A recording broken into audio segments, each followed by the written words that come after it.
guys, Rob1 here, coming at you with a new Yu-Gi-Oh video. And in today's Yu-Gi-Oh video, we are going to be discussing the top 5 best decks in this format. Now, the format has definitely not changed a lot. We've lost a lot of decks, obviously. We've lost the Roingo deck, we've lost the Dark Warrior deck, we've basically lost all the FTKs, so except for one, except for a Cyberstein FTK that's running around, but it can be stopped by multiple different cards, so there's no really need for that deck to be talked about. But the decks that we're about to talk about, I feel like are the best deck going into the new meta.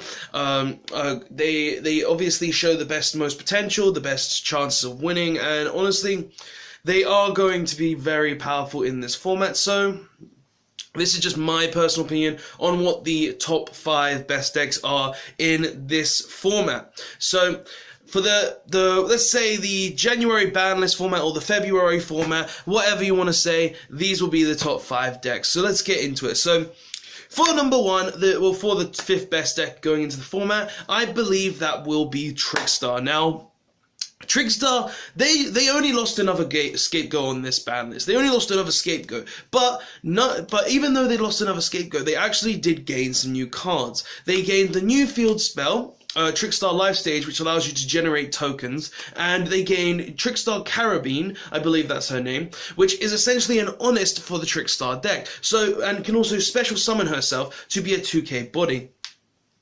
Now, with these additions, I feel like the deck is going to be a lot more powerful. I feel like the deck is just going to have a lot more power. Even though they lost one goat and now only have one goat left in the deck will still be able to play a lot better, a lot as powerful. It still has everything it had before except for one goat. And the deck obviously can show that it is still a very powerful deck, seeing as it's able to do things such as draw and lock combo still, even more consistently thanks to another card that was released in Savage Strike, which is Pot of Extravagance, a new spell card that says banish 6 in your extra deck, draw 2. So with these additions to the deck, I feel like this deck will actually be one of the most powerful decks going into the new format. It's definitely got the potential, the power, the ability, and obviously being able to draw and lock hand loop someone.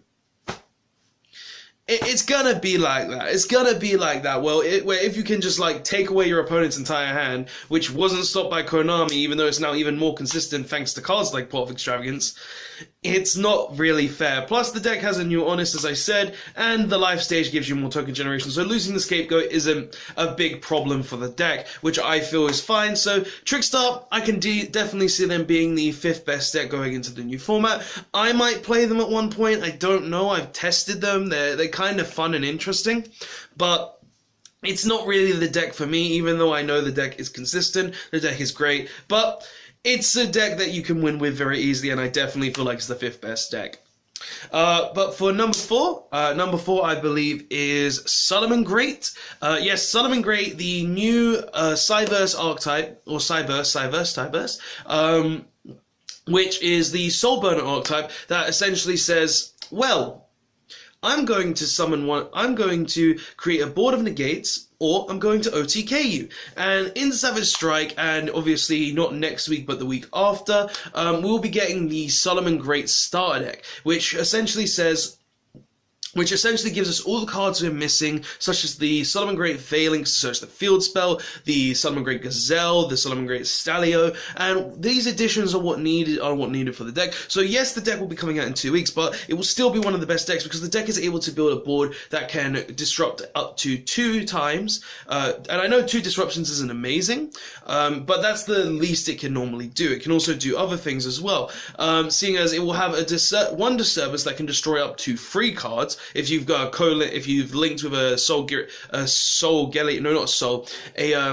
Great Heatleo, or up to 2 destructions, and it can always has a counter trap that can place itself back on the field to have more negations going on later on into the game. So the deck does have disruptions, but it also has an OTK in this deck where it can fusion summon using its Fusion of Fire card that is always considered as a Solomon Great card, that says, you can fuse one Summon Great monster you control and one Link monster your opponent controls.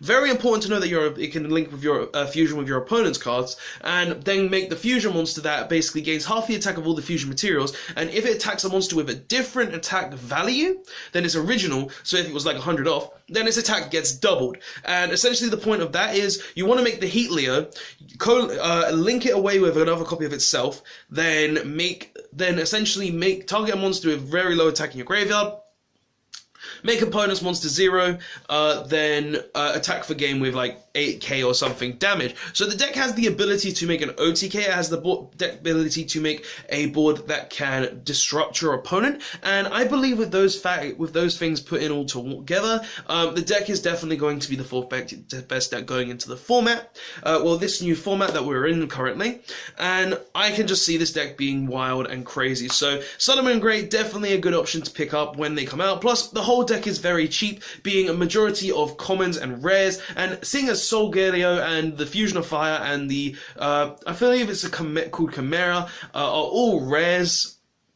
There's no reason why you shouldn't pick this up by spending like 30 quid on a starter deck, free starter decks, and getting the rares and commons that you may not get in the starter deck. The deck will be very good, the deck is very cheap, and I can see it being very, very powerful.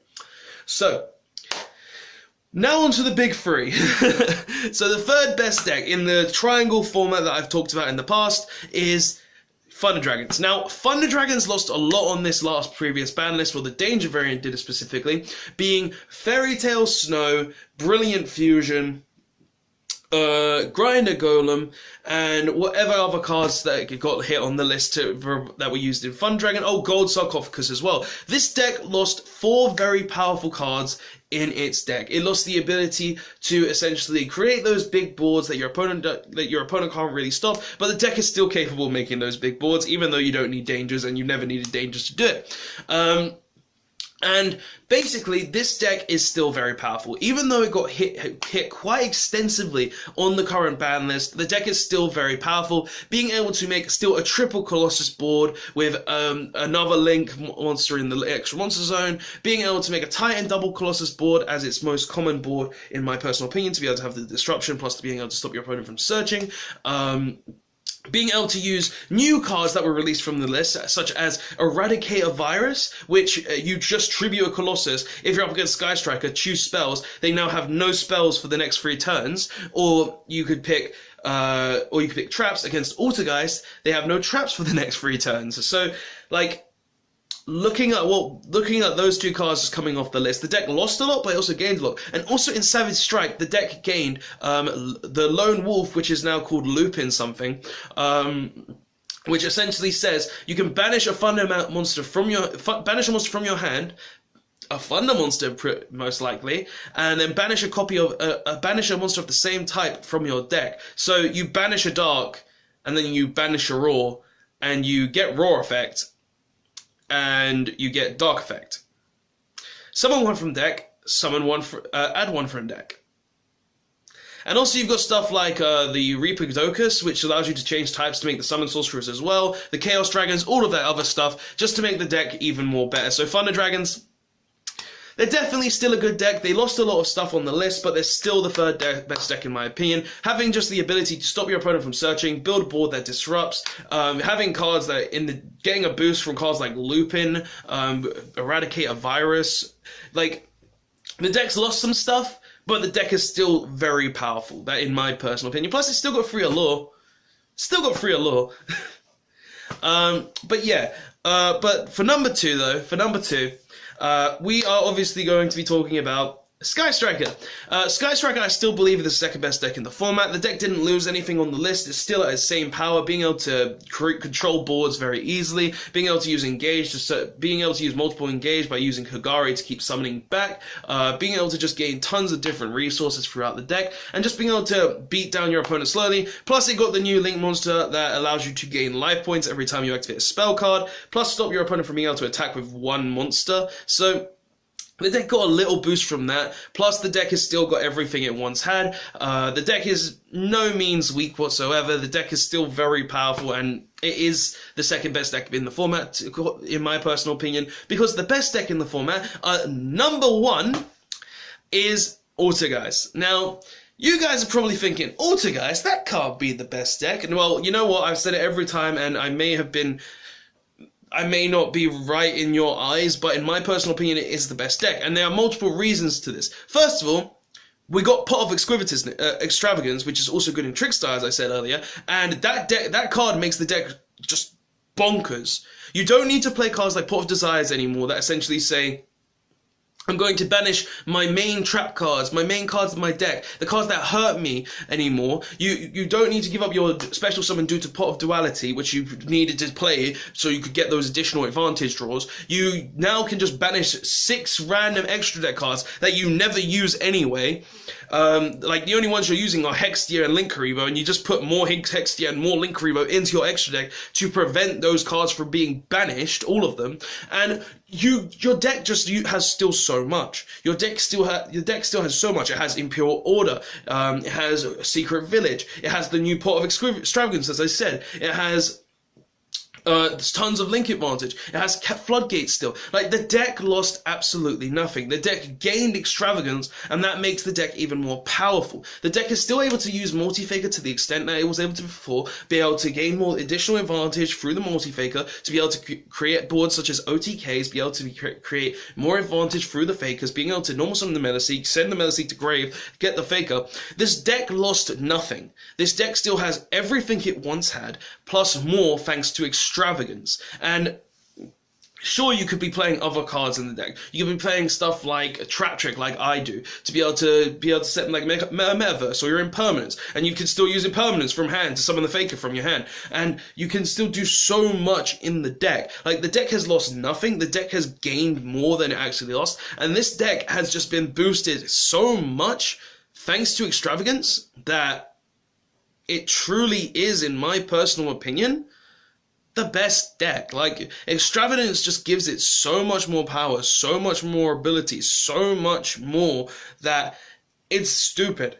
It really is stupid how much power this deck got just from Extravagance. And the deck still can do everything, it's just gotten more consistent and more reliable. So, guys, that's my personal opinions. Trickstar, they're a very good deck. They can hand loop. They've got Extravagance and more Trickstar support. Solomon, great. 14th, trust me, the deck's going to be nuts. Being able to just do so much in its own right, being able to OTK, being able to build disruptions, and being able to just do all the normal stuff that it can do. Thunder Dragons, they lost stuff, but they also gained a lot in the long run, and being able to counter Altergeist and Striker now. Sky Striker, the deck didn't lose anything, it gained 1 card, and is still basically on the same level as it was before. And Altergeist with Extravagance just goes miles beyond, miles ahead, and still has everything as it had before, such as Secret Village, Order, Rivalry, Faker, Metaseek, all the Altergeist cards, and it's just so much more powerful still.